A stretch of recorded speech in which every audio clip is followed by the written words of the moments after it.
Hello children. In previous lecture we discussed chapter number 4 tribals, decos and the golden era. पिछले top पे मैंने आपका chapter number 4 start कर दिया finish कर दिया था सॉरी। आज आपके चैप्टर नंबर 5 को मैं स्टार्ट कर रहा हूँ। मैं सोचा था आज आपका ज्योग्राफी का चैप्टर नंबर 3 स्टार्ट करने को, बस कुछ प्रॉब्लम की वजह से मैं ज्योग्राफी स्टार्ट नहीं कर रहा हूँ। तो ऐसा करते हैं, हिस्ट्री का चैप्टर नंबर 5 पहले पढ़ लेते हैं। चैप्टर नंबर 5 फिनिश हो जाएगा, उसके बाद मैं आपका चैप्टर नंबर 3 ज्योग्राफी का स्टार्ट करूँगा। क्लियर? तो आइए, अभी तक आपने पढ़ा था कि ब्रिटिश रूल इंडिया में किस तरह इस्टेब्लिश हो गई, और ब्रिटिश रूल के इस्टेब्लिश होने की वजह से उन्होंने क्या किया, चाहे पीजेंट हो या फार्मर्स हो, उनकी लाइफ, आगे आपने ट्राइबल्स और डिक्यूज की भी लाइफ देखा कि किस प्रकार इनकी लाइफ इफेक्ट हुई है ब्रिटिश रूल के आने से। ब्रिटिशों ने हर एक को इफेक्ट किया है और उनसे ज़्यादा एडवांटेज लेने की कोशिश की है, चाहे वो पीजेंट हो या ट्राइबल्स हो, हर एक चीज़ों से ये आपने पिछले कुछ चैप्टर्स में देख लिया है। क्लियर? अब आगे देखते हैं उनकी ऐसी क्या पॉलिसी हुई कि 1857 का इतना बड़ा रेवोल्यूशन हुआ। आपको पता होना चाहिए जो 1857 का रेवोल्यूशन है, ये आपके इंडिया का पहला फ्रीडम फाइट माना जाता है, पहला स्वतंत्रता संग्राम माना जाता है। क्यों? क्योंकि इसमें बहुत से लोगों ने मिलकर लड़ाई लड़ी है अपने अधिकारों के लिए। बस यही कारण है कि इंडिया इसे पहला फ्रीडम फाइट मानता है। अगर मैं वर्ल्ड की बात करूं तो वर्ल्ड इसे फ्रीडम फाइट नहीं मानता। वर्ल्ड कहता है यह एक रेवोल्यूशन था, यह एक रेवोल्यूशन है, एक विद्रोह है जो कुछ आर्मी ने किया है।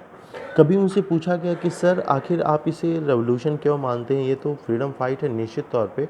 तो उनका कहना था सर फ्रीडम फाइट होने के लिए दो कंडीशन का होना चाहिए। पहला कंडीशन क्या होना चाहिए कि उस रेवोल्यूशन में सभी लोगों का पार्टिसिपेशन होना चाहिए। क्लियर? इंडिया ने कहा क्यों, इस रेवोल्यूशन में सभी लोग का पार्टिसिपेशन नहीं था। फॉरेनर ने कहा कहाँ था भाई, आपके पूरे पुअर्स जो हैं उन्होंने पार्टिसिपेट ही नहीं किया, फार्मर्स ने पार्टिसिपेट ही नहीं किया, जो आपके फार्मर्स ने पार्टिसिपेट ही नहीं किया, जो पढ़े लिखे इंसान हैं उन्होंने पार्टिसिपेट ही नहीं किया, पढ़े लिखे लोगों ने आपका सपोर्ट ही नहीं किया, वोमेंस ने आपने सपोर्ट ही नहीं किया।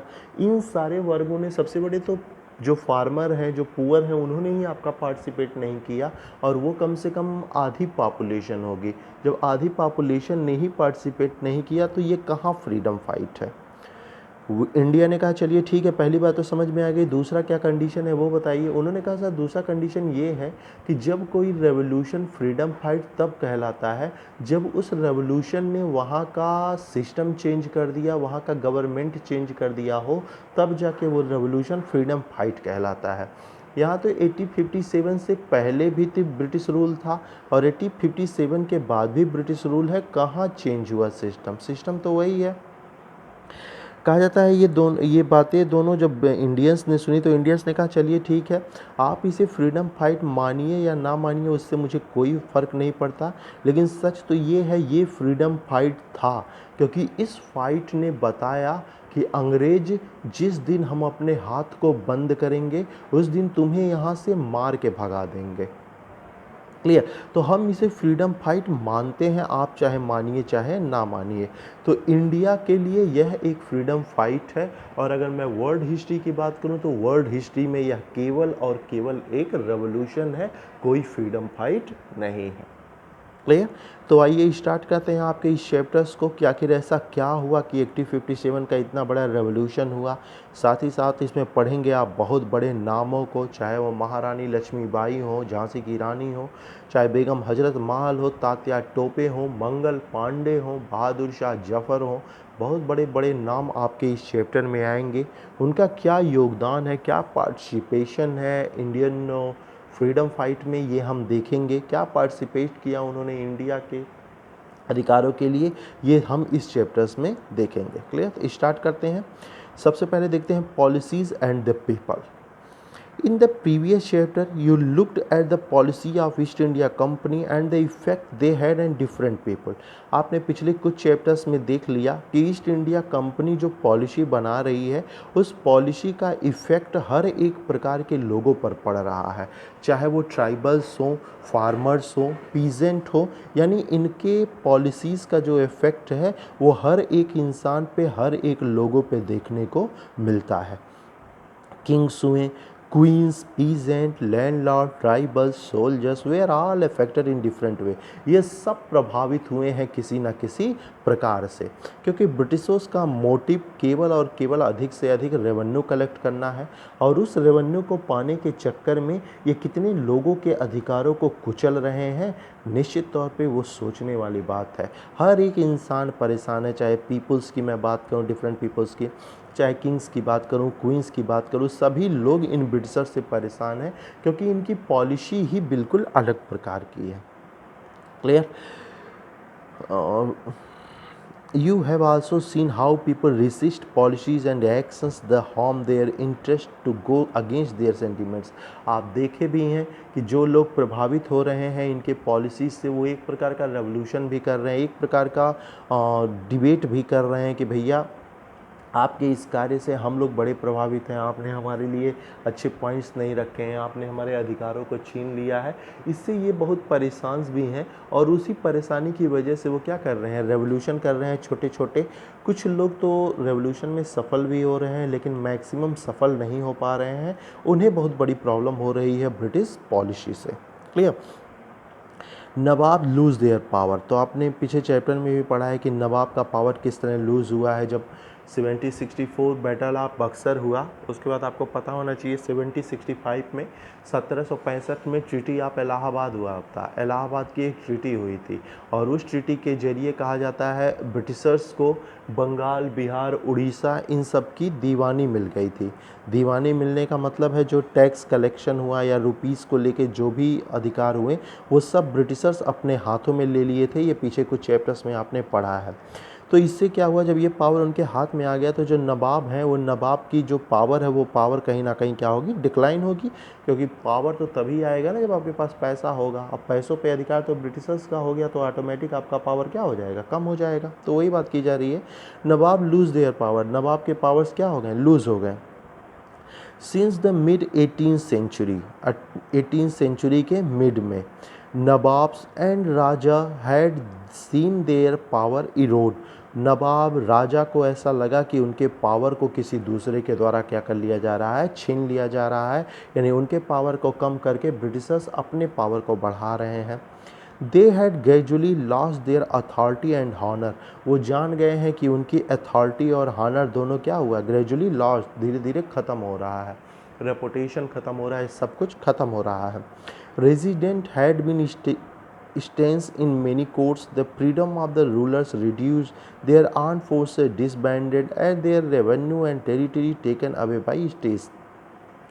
उनका क्या हो रहा है, सारे रेवेन्यू का जो कलेक्शन है वो पावर ब्रिटिशर्स द्वारा छीन लिया जा रहा है, उनके फोर्सेस को कम किए जा रहे हैं, उनके रूलर्स को रिड्यूस किया जा रहा है। जो फ्रीडम है कि मैं ऐसे शासन करूंगा, वैसे शासन करूंगा, तो आपको ये सब बोलने का अधिकार ही नहीं। वो सारे पावर्स आपसे छीन लिए जा रहे हैं, आपके फोर्सेस की संख्या कम कर दी जा रही है, आपके रेवेन्यू कलेक्शन को भी कम कर दिया जा रहा है, और ये सब कुछ किया जा रहा है केवल एक पावर के द्वारा, और वो पावर है आपका ईस्ट इंडिया कंपनी। ये अकेले रह के इनका विरोध भी नहीं कर सकते थे, किसी प्रकार की लड़ाई भी नहीं लड़ सकते थे। क्यों? क्योंकि ब्रिटिशर्स के जो मॉडर्नाइज उनके आर्म्स हैं, हथियार हैं, उनके सामने आपके आर्म्स कभी भी सामना नहीं कर पाएंगे, फेस नहीं कर पाएंगे। तो निश्चित तौर पे आपको बहुत बड़ी प्रॉब्लम होगी अगर आप अकेले लड़ेंगे। इन्हें वेट है उस दिन का कि शायद कोई ऐसा नेता है जो इन सब को इकट्ठा कर सके और इकट्ठा करके लड़ाई लड़ सके ब्रिटिश गवर्नमेंट से। इन्हें वेट है उस दिन का। तो आइए देखते हैं कि वो दिन कभी आएगा या नहीं, या इनके अंदर की वो चिंगारी जो है वो ऐसे ही बढ़ती जाएगी। क्लियर? तो यही हुआ, नवाब्स, राजा, हर एक इंसान परेशान है, क्योंकि उनके पावर्स को कहीं ना कहीं कट किया जा रहा है, उनकी आर्मी को कम किया जा रहा है, उनके रेपुटेशन को घटाया जा रहा है, उन्हें रेवेन्यू कलेक्शंस को नहीं लेने दिया जा रहा है, और ये सब कुछ करने वाले ब्रिटिशर्स हैं। Many ruling family try to negotiate with the company to protect their interest।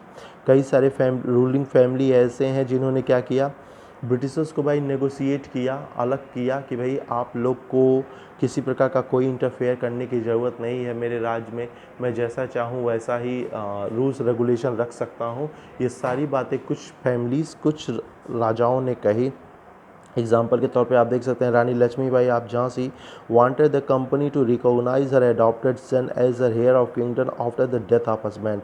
जैसे आपके महारानी रानी लक्ष्मीबाई ने किया था। रानी लक्ष्मीबाई ने कहा भैया ऐसा है कि मेरे जो हस्बैंड है वो एक्सपायर हो चुके हैं, तो एक पुत्र को मैंने अडॉप्ट किया है, गोद लिया है, उसे आप लोग झांसी का किंग एक्सेप्ट कीजिए। ठीक है, आप जानते हो यहाँ 1852 में एक गवर्नर बन के आया था लॉर्ड डलहौजी। लॉर्ड डलहौजी यहाँ का गवर्नर जनरल बन के आया, तो वो अपने साथ एक पॉलिसी लेके आया था जिसको बोलते हैं लैप्स ऑफ गुड। ठीक है, गोद लेने का अधिकार, क्या बोलते हैं उसको, गोद लेने का अधिकार, या लैप्स ऑफ पावर भी बोलते हैं। ठीक है, इससे क्या होता था, इसमें दो कंडीशन थे। अगर किसी स्टेट का राजा मर गया, अगर किसी स्टेट का किंग क्या हुआ, एक्सपायर कर गया, और उसका कोई अगर बेटा नहीं है, तो उस स्टेट को ब्रिटिश गवर्नमेंट के अंडर में आ रखना होगा, यानी उसका मालिक कौन हो जाएगा, ब्रिटिश गवर्नमेंट। ये पहला कंडीशन था। दूसरा कंडीशन था, अगर किसी स्टेट का जो राजा है वो मर गया, स्टेट का किंग क्या है, एक्सपायर कर गया, उसका जो बेटा है वो बेटा बहुत छोटा है अगर, तो उस राज्य को भी ब्रिटिश गवर्नमेंट क्या कर लेगी, एक्वायर कर लेगी। ये लॉर्ड डलहौजी की पॉलिसी है जिसे कहते हैं गोद लेने का अधिकार, कुछ लोग कहते हैं लैप्स ऑफ पावर। क्लियर, कुछ लोग कहते हैं इसे राज्य हड़पने की नीति, policy of acquired the state, राज्य हड़पने की नीति, तमाम नामों से इसे जाना जाता है, और इसे लाया था लॉर्ड डलहौजी ने। क्या हुआ, महारानी लक्ष्मीबाई के हस्बैंड को और उनके पुत्र को, पता ही होना चाहिए आपको, जहर दे दिया गया था, पॉइजन। उससे उनके हस्बैंड और पुत्र दोनों क्या हो गए, एक्सपायर हो गए। अब महारानी लक्ष्मीबाई की कोई उत्तराधिकार तो था नहीं, अब क्या हो, बड़ी दिक्कत हो गई। तो महारानी लक्ष्मीबाई ने एक बच्चे को अडॉप्ट कर लिया, और जब तक ब्रिटिश गवर्नमेंट उस राज्य को एक्वायर्ड करे, महारानी ने कहा देखिए होने वाले युवराज आ चुके हैं, यही राजा बनेगा झांसी का, और राजा आ गया है तो आप इसे एक्वायर्ड नहीं कर सकते। वही बात कहा जाता है ब्रिटिशों को खटक गई, और वो महारानी लक्ष्मीबाई को एक इनमी के तौर पर देखने लगे। ठीक है, दूसरी तरफ नाना साहब, आपको पता है नाना साहब भी कानपुर के ये पेशवा है, कानपुर के मालिक हैं, और ये अडॉप्टेड हैं, इन्हें भी गोद लिया गया है किसके द्वारा, नाना साहब the adopted son of Peshwa Bajirao second. नाना साहब को किसने अडॉप्ट किया है, पेशवा बाजी राव ने, यानी अपने पुत्र के तौर पे इन्हें मान दिया कि मेरे बाद नाना साहब ही कानपुर का मालिक होगा, इसलिए उन्हें क्या किया, अडॉप्ट कर लिया। pleaded that he given his father's pension where the later died। लेकिन जब पेशवा बाजीराव सेकंड पद पे थे, तो आपको पता होना चाहिए उनके पिता जो हैं वो बहुत बड़ा नाम था मराठाओं एम्पायर में। तो उनके एक्सपायर होने के बाद पेशवा बाजीराव को पेंशन पे रखा था ब्रिटिशर्स ने कानपुर में। However, the company, confident of its superiority and military powers, turned down these pleas। Clear, अब क्या हुआ, ब्रिटिशर्स को अपने पावर पे, अपनी सुपरियरिटी पर और मिलिट्री पावर्स पे उसे एक प्रकार का कॉन्फिडेंट हो गया था कि भारत में ऐसा कोई राजा नहीं जो उनका सामना कर पाए। तो उन लोगों ने क्या किया, इनके पावर्स को कम करना शुरू किया और इनके अधिकारों को लेना शुरू किया, क्योंकि उनका मानना था कि अगर ये रेवोल्यूशन करते भी हैं या कुछ भी ऐसा काम करते हैं, तो हम इतने सक्षम हैं कि हम इनके अधिकारों को ख़त्म कर सकते हैं, इन्हें कुचल सकते हैं, ये हमारा कुछ नहीं कर पाएंगे। ठीक, इसी क्रम में लॉर्ड डलहौजी ने शुरू किया अपना काम। Awadh was one of the last territories to be annexed in 1801। इस सबसे, ठीक है, अवध सबसे अंतिम टेरिटरी है जिसे एनेक्स किया गया, जिसे छीना गया। इस subsidiary alliance was imposed on Awadh and 1850 which was taken over. 1801 में पता होना चाहिए अवध को ब्रिटिशर्स ने जीत लिया था, लेकिन अवध को इन्होंने ब्रिटिश एम्पायर के अंडर में नहीं लाया। कारण ये था क्योंकि अवध में रेवोल्यूशन बहुत तेज होता, इसलिए उसमें ब्रिटिशर्स ने इसे क्या किया, इग्नोर कर दिया कि चलो हम अवध को अपने अंडर में नहीं लाएंगे। लेकिन जब ब्रिटिशर्स को अपने पावर को पता चला कि हम इतने पावरफुल हैं, ये है वो है, तो उन्होंने क्या किया, 1856 में 1856 में अवध को क्या किया, एक्वायर्ड कर लिया। Governor general Dalhousie declared that the territory was being misgoverned and British rule was needed to ensure proper administration। ये कहकर लॉर्ड डलहौजी ने अवध को या किसी राज्य को अपने अंडर में लिया कि भैया अवध में जो शासन व्यवस्था है वो पूरी तरह ख़राब हो चुकी है। हम इसलिए अंडर में ले रहे हैं क्योंकि हम अवध में एक बेहतर एडमिनिस्ट्रेशन इस्टेब्लिश करेंगे। सच तो ये है, आप बेहतर एडमिनिस्ट्रेशन इस्टेब्लिश नहीं करेंगे, बल्कि अवध को ख़राब करने वाले आप ही हैं। और आपने सोच रखा है कि अवध को अब हम पूरी तरह से बर्बाद कर देंगे। सच बात तो यही है, लेकिन आपने इसे क्लियर कट समझाया नहीं। अवध में शासन व्यवस्था बेकार है, इसलिए मैं एक्वायर्ड कर रहा हूँ, ऐसा कहकर आपने अवध को अपने इंटरनल में ले लिया। लेकिन सच ये भी है कि जिस दिन आपने अवध में अपना पावर इस्टेब्लिश किया, उसी दिन से अवध का क्या हुआ, बुरा दिन शुरू हो चुका था। The company even began to plan how to bring the Mughal dynasty to the end. Mughal company ने प्लान बनाना शुरू किया कि मुगल्स एम्पायर को हमने अपने अंडर में कैसे लाएं, क्योंकि आपको पता ही है मुगल्स एम्पायर कितना भी हो, नॉर्थ इंडिया में सबसे बड़ा एम्पायर था। और निश्चित तौर पे अगर मुगल्स एम्पायर को कोई अपने अंडर में ले रहा है तो समझिए नॉर्थ इंडिया में उसका पूरी तरह से कब्जा हो चुका। तो ब्रिटिशर्स ने अपने सोचना शुरू कर दिया कि किस प्रकार हम मुगल्स एम्पायर को अपने अंडर में लाएंगे। The company even began to plan how to bring the Mughal dynasty to the end. The name of the Mughal king was removed from the queen's mind by the company. Company ने उसका शुरुआती काम शुरू कर दिया। आपको पता होना चाहिए जो मुगल्स एम्पायर कॉइन्स जारी करते थे उस पर मुगल्स एम्पायर के एम्परर का नाम होता था। तो सबसे पहले कंपनी ने क्या किया, मुगल्स एम्पायर के एम्परर का नाम कॉइन से हटाना शुरू कर दिया। आपको पता होना चाहिए 1764 में जो बैटल ऑफ बक्सर हुआ उसमें अवध, बंगाल और मुगल 3 सेनाएं लड़ी थी लॉर्ड क्लाइव से। पता है, ये सब पढ़ाया जा चुका है आपको। उसमें मुगल भी हार गए। मुगल का हारना कहा जाता है नॉर्थ इंडिया के लिए बहुत बेकार साबित हुआ, क्योंकि उसके बाद ब्रिटिशर्स क्या करने लगे, नॉर्थ इंडिया में एक तरह से अपना प्रभाव जमाने लगे, क्योंकि मुगल्स का पावर ख़त्म हो चुका था। तो उन्होंने क्या किया, सबसे पहले सिक्कों पर से मुगल्स एम्पायर को ख़त्म किया। वो जानते थे अगर मैं बहादुर शाह जफ़र को हटाकर खुद राजा बन जाऊंगा तो बहादुर शाह जफ़र इतिहास में फेमस हो जाएगा। इसलिए ज़रूरी है सबसे पहले मुगल्स एम्पायर के रेपुटेशन को ख़त्म किया जाए, उनके प्रति जो लोगों का रिस्पेक्ट है उसे ख़त्म कर दिया जाए। और ये ख़त्म कर दिया गया तो उसके बाद अगर हम दिल्ली में इस्टेब्लिश भी होंगे तब भी हमारे लिए कोई निगेटिव पॉइंट या किसी प्रकार का रेवोल्यूशन नहीं होगा। ब्रिटिशर्स की सोच बड़ी खतरनाक थी। किसी इंसान को ख़त्म करने से पहले उसके वैल्यू, उसके रेपुटेशन को ख़त्म करते थे, क्योंकि वो जानते थे अगर आप रेपुटेशन ख़त्म नहीं करेंगे तो वो इंसान उस नाम पर रेवोल्यूशन कर देगा। इसीलिए ज़रूरी है सबसे पहले उनके रेपुटेशन को ख़त्म करो। जब रेपुटेशन ख़त्म हो जाएगा तो बड़े आराम से आप उस स्टेट को क्या कर लेंगे, एक्वायर कर लेंगे। Clear? Governor General Dalhousie announced that after the death of Bahadur Shah Jafar, the family of the king would be shifted out of the Red Fort and given another place to Delhi in reside in. उन्होंने क्या किया, ऐसा है अंतिम emperor जो है वो बहादुर शाह जफ़र ही है। इसके बाद जब जिस दिन बहादुर शाह जफ़र मरा, इसके बेटे को ना रेड फोर्ट में रहने दिया जाएगा और ना ही दिल्ली में रहने दिया जाएगा, बल्कि इसको दिल्ली के ही किसी और एरिया में भेज दिया जाएगा और वहाँ वो पेंशन भोगी बन के रहेगा।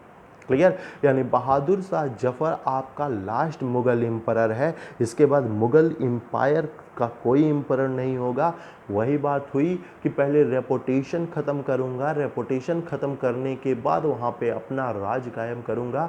ये ब्रिटिशर्स ने सोच रखी है और उसके अकॉर्डिंग इन्होंने क्या किया, काम करना शुरू कर दिया। क्लियर? तो डलहौजी ने यही किया, बहादुर शाह जफ़र के बाद वहाँ किसी को बनने ही नहीं दिया। In 1856, Governor General Cantu decided that Bahadur Shah Jafar would be the last Mughal king, and after his death, none of his descendants would be recognized as king. They would just as called princes. जिस दिन बहादुर शाह जफ़र मरेगा उसके बाद जो भी राजकुमार या जो भी है वो जो मुग़ल एम्पायर को संभालेगा वो कभी मुग़ल एम्परर नहीं कहलाएगा, बल्कि वो क्या कहलाएगा, प्रिंस कहलाएगा। और वो दिल्ली में रेड फोर्ट पर उसका राज भी नहीं हो पाएगा, बल्कि उसको दिल्ली के ही क्षेत्र में कोई आउटर एरिया दे दिया जाएगा, वहाँ वो रहेगा। हम उसे पेंशन देंगे और वो पेंशन के ही बल पर जिएगा और खाएगा, उसे दोबारा मुगल एम्पायर के पद पे ले जाने की ज़रूरत नहीं है। क्योंकि ब्रिटिशर्स जानते थे मुगल एम्परर को ख़त्म करना ज़रूरी नहीं है, बल्कि लोगों के मन से मुगल एम्पायर को ख़त्म करना ज़रूरी है। क्योंकि और वो आप अचानक नहीं कर सकते, एक ही बार में नहीं कर सकते। वो क्या करेंगे, आप धीरे धीरे, मतलब ये कमी करोगे, वो कमी करोगे, ये कमी करोगे, वो धीरे धीरे कमी करते चले जाओगे और अंत में क्या करोगे, पूरी तरह से उसे ख़त्म ही कर दोगे। क्योंकि जब छोटे छोटे काम करते हैं ना, तो जनता का ध्यान नहीं जा पाता। लेकिन अचानक कोई वर्क कर लोगे तो अब क्या करेगा, जनता का पूरा ध्यान उस पर चला जाएगा और जनता उसके लिए रेवोल्यूशन कर देगी कि बताओ मुगल्स एम्पायर इतना अच्छा और बड़ा एम्पायर था, कितने भी हो, और अकबर यहाँ पे था, औरंगजेब था, कितना भी हो, इन लोग का पार्टिसिपेशन रहा है भाई समाज में।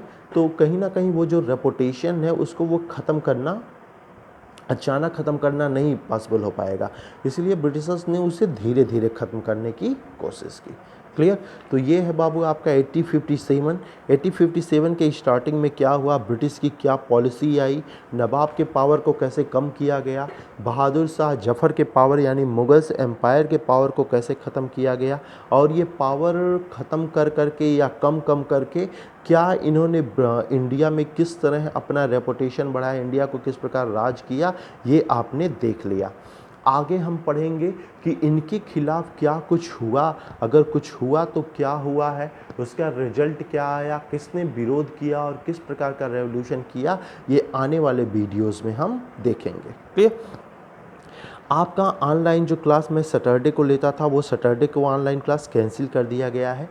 यानी अब हमारी मुलाकात अब सीधे मंडे को ही होगी, और मंडे को हम डिस्कस करेंगे कि जब पावर्स इन राजाओं के या नवाब्स के पावर्स को कम किया गया, उसके बाद क्या इफ़ेक्ट पड़ा और सबकी लाइफ पे किस प्रकार का रेवोल्यूशन हुआ, ये सब हम नेक्स्ट वीडियो में देखेंगे। क्लियर। तो आपको पता ही होना चाहिए मंडे से आपके एग्ज़ाम शुरू हो रहे हैं। एसएसटी में जो मैंने आपको सिलेबस भेजा वो मैंने भेज दिया था। हिस्ट्री में आपका चैप्टर नंबर 3 आएगा और ज्योग्राफी में आपका चैप्टर नंबर 2 आएगा। ठीक है, ये दोनों आएंगे आपके हिस्ट्री में, हिस्ट्री और ज्योग्राफी में, एसएसटी के पेपर में। बाकी आपका सिविक्स तो रहेगा ही, जो सर ने सिलेबस भेजा, तो आप अपनी तैयारी शुरू कीजिए। यानी अब मेरा क्लास लगभग हफ्ते 10 दिन बाद ही होगा। क्लियर। तो मिलते हैं नेक्स्ट वीडियो में। Okay, thank you.